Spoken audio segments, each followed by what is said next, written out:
կամքը արտահայտելով եւ լավ հիշում ենք այդ եպիսկոպոսած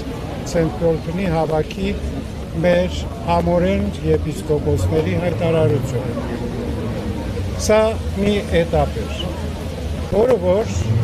շատ արագ կարված մի գործի հիման վրա։ Եթե չեմ ուզում մանրամասներ դիմացել, բայց կարող եք մեր փաստաբաններից վերցնել այդ գործին ընթացք տալու եւ վճիռներ բերելու ժամանակագրությունը։ Եվ կտեսնեք, որ ընդհանրապես մի քանի օրվա ընթացքում, եթե մեջից նաև շաբաթ կիրակի օրերը հանում են, մոտավորապես 3 օրվա ընթացքում ընդունվեց բողոք հայցը, մի անգամից առաջին ատյանի դատարանը որոշում կայացրեց,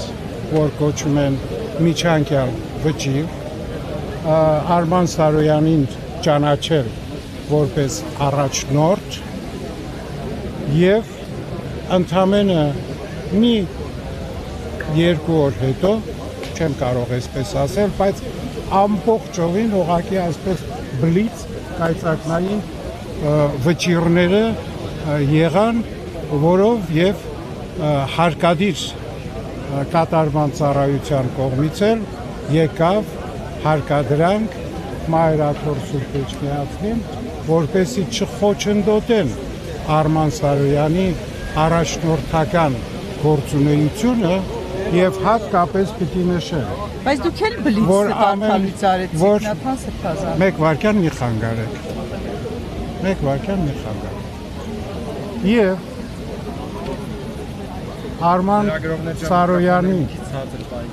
պաշտոնին եւ նաեւ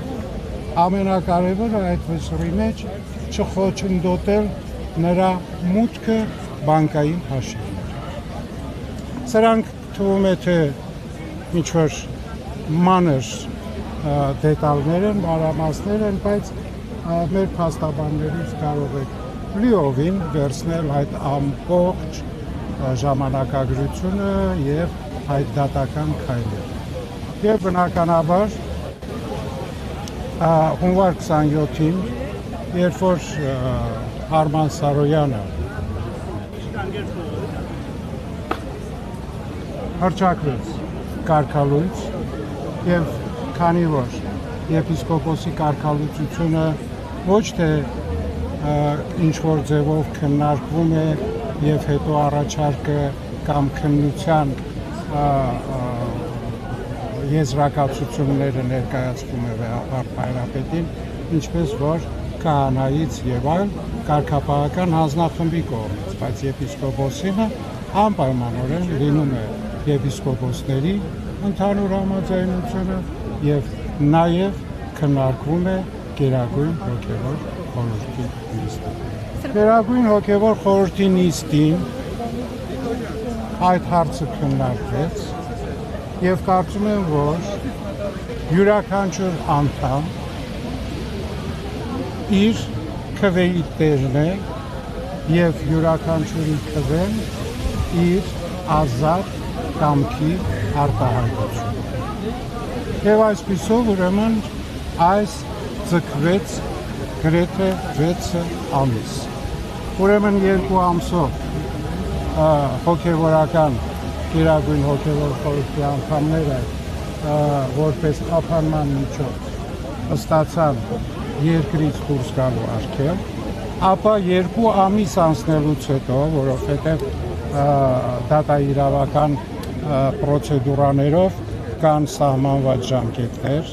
նորից ուրեմն երկարաձգվեց 2 ամսով եւ հետո նորից երկարաձգվեց 1 ամսով, որտեղ որ ավարտվում է այդ շրջանը օրենքով թույլ տրված, բնականաբար արդեն հարցը գնաց դատարան։ Ուրեմն 6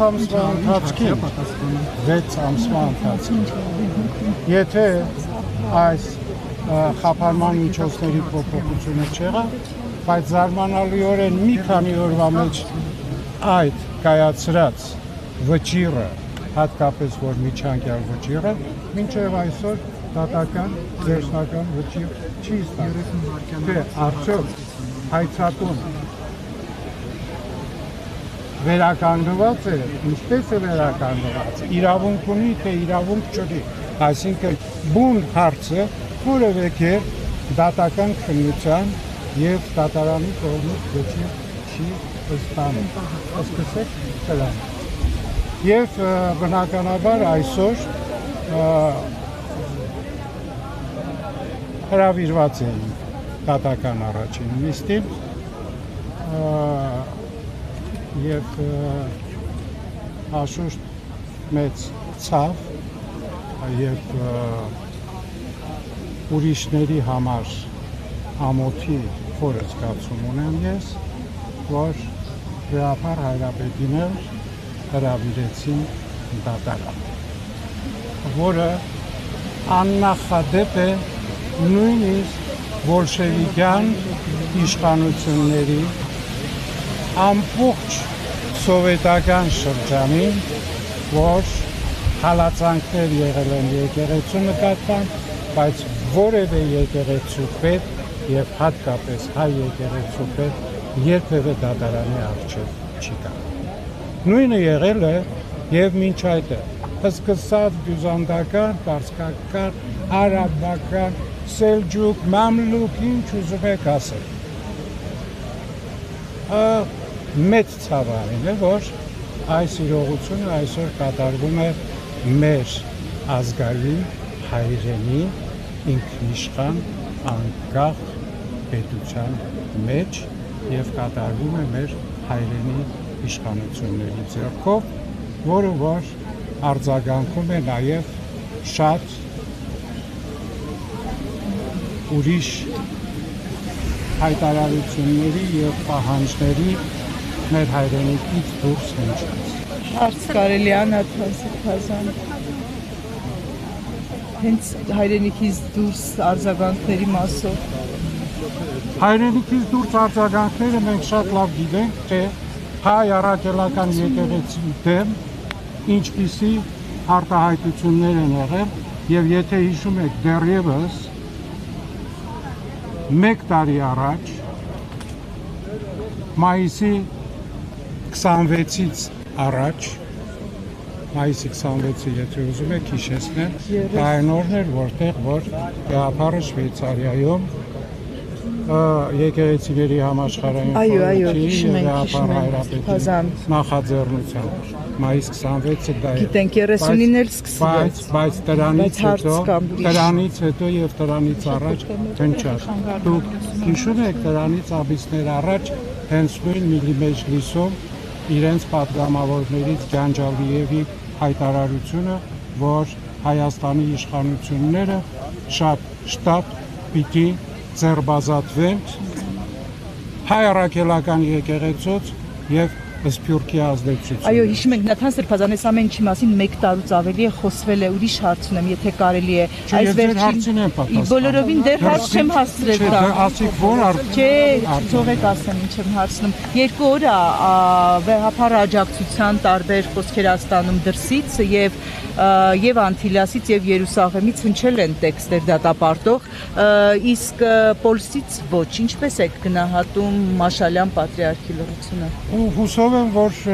դեռևս նամակը տեղ չի հասել։ Ասում են նա է հավակնորդը կաթողիկոսի Սրբազան, նման տեղեկություններ լսել եք։ Ես չգիտեմ ինչի վրա են հավակնում, երբ կաթողիկոսը Փառք Աստուծո ողջ առողջ է եւ Աստված նրան երկար կյանք տա։ Այսինքն դուք տեղեկություն ունեք, որ նամակ է գրել, որը տեղ չի ասել։ Դե երևի փոստը լավ չի աշխատում։ Բայց ԿՊ-ի նախընտրական ծրագրում կաթողիկոսին հեռացնելու հարց կա։ Եկեք կարճ հարցեր եւ հերթով, որ ես հասցնեմ կարճ պատասխան։ Ասացիք, որ ցավ եւ ամոթ եք զգում եկեղեցու նկատմամբ կատարվողի առնչությամբ թույլ տվեք որպես հոտի ներկայացուցիչ իմ ցավը եւ ամոթի զգացումներով կիսվել ձեզ հետ։ Ես ցավ եւ ամոթ եմ զգում, երբ որ իմ եկեղեցու որևէ սպասավորի վերաբերյալ տարատեսակ լուրեր են սպրդում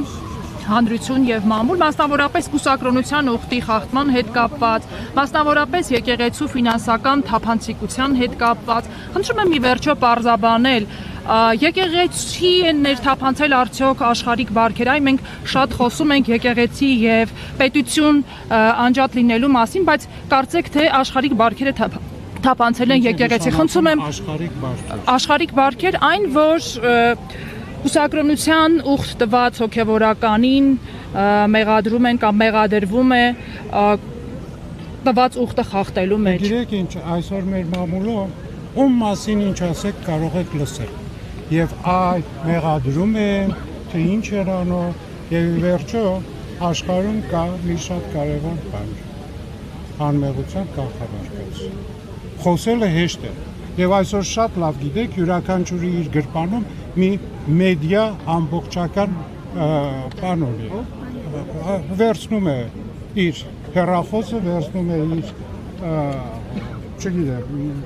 ինչ որ մի գործիքը եւ սկսում է իր կարծիքները խոսել։ Դրա մասին ես Կաթողիկոսի դուստր ունենալու մասին տարիներ առաջ մամուլը գրեց, բայց մենք չտեսանք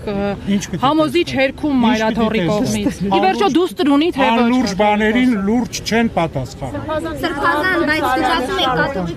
կաթողիկոս դուք ինչ կներեք դատարանից ինչ սպասելիքներ ունեք այսօր ինքնաբարբար հայտնելուց հետո հնարավոր է հասկանալ այսօր գործի բացակայությունը եւ առհասարակ Սիրելիս հարց եք տալիս,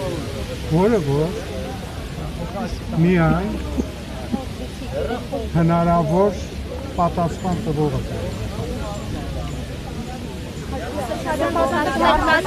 Շարունակում է մայրաթորի հաշիվները օգտագործել։ Համեցե։ Շարունակում է մայրաթորի հաշիվներից օգտվել Արման Սարյանը։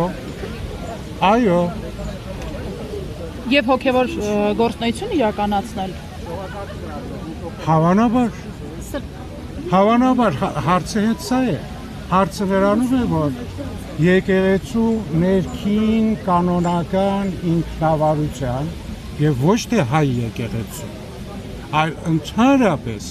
միջազգային կոնվենցիաներով բոլոր կրոնական կազմակերպություններին տրվում է ներքին կանոնական ինքնավարություն, որևէ մեկը չի կարող միջամտել, ձեռնադրել մեկին, չձեռնադրել, կարգալույծ անել, թե չանել, որևէ առաջնորդական պաշտոնի նշանակել, թե չնշանակել։ Այսօր անընդհատ խոսում են նրանք մեր եկեղեցու կանոնադրության 68-րդ կետը, որտեղ խոսվում է առաջնորդի իրավունքների մասին, բայց չեն հիշում, որ այդ նույն կանոնադրության մեջ շատ ավելի առաջ ամենայն հայոց կաթողիկոսի մասին հատվածում շատ հստակ գրված է, որ ամենայն հայոց կաթողիկոսի իրավունքն է նշանակելու առաջնորդ, փոխելու այդ առաջնորդին։ Եվ ձեզ ասեմ, նույն այդ առաջնորդին ոչ թե հանել են, գցել են դուրս, այլ շատ ու շատ դեպքեր են եղել։ Մի վարքյան վերջացնեմ նոր։ Ես Ինչու եք գոռում։ Չէ, որովհետև խոսում եմ, դուք կողքից խոսում եք։ Հաճեպազրույց է եւ հաճեպազրույցը չնշանակում, որ անընդհատ պետք է խանգարել։ Ես չեմ ժամանակ դրել, որ կթողնեմ կգնամ, ձեզ եք հասնել։ Ձեզ եք հասնել։ Հարցը նրանում է, որ սա եկեղեցու ներքին եւ ընդհանրապես կրոնական կազմակերպությունների կամ ինչ է ամբողջ աշխարհում այդ կանոնական հարցերին որևէ մեկը չի կարող խախտել։ Կներեք, բայց Հայ հիմա ասա։ թեմերում կներեք Սրբազան թեմերում չպետք է լինեն խորհուրդներ, որոնց քննարկումների արդյունքում պետք է նշանակվեն Հայաստանի թեմերում եւ շատ այլ թեմերում, որտեղ որ կանոնադրություններով եւ հին մեր ավանդական կանոններով առաջնորդը նշանակվում է ամենայն հայոց կաթողիկոսի կողմից։ Թեմերը ստեղծվում են ամենայն հայոց կաթողիկոսի կողմից եւ ոչ թե ընտրություններով թեմական պատգամավորական ժողով։ Իսկ դրսում ինչու է այդպես։ Դրսում 20-րդ դարում որոշ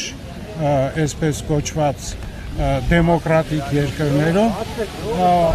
եւ հատկապես երբ որ մայրաթորը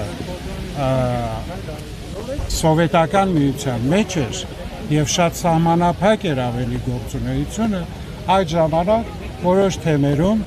այդ բաները ուրեմն փոխվեցին որպես ընտրությունները, բայց ի վերջո մենք ունենք կանոնադրություն Հայաստանի Հանրապետության կողմից գրանցված, որտեղ շատ հստակ գրված է, որ կաթողիկոսն է նշանակում, փոխում, դնում, Հիմա որտեղ ինչպես է դա կապ չունի։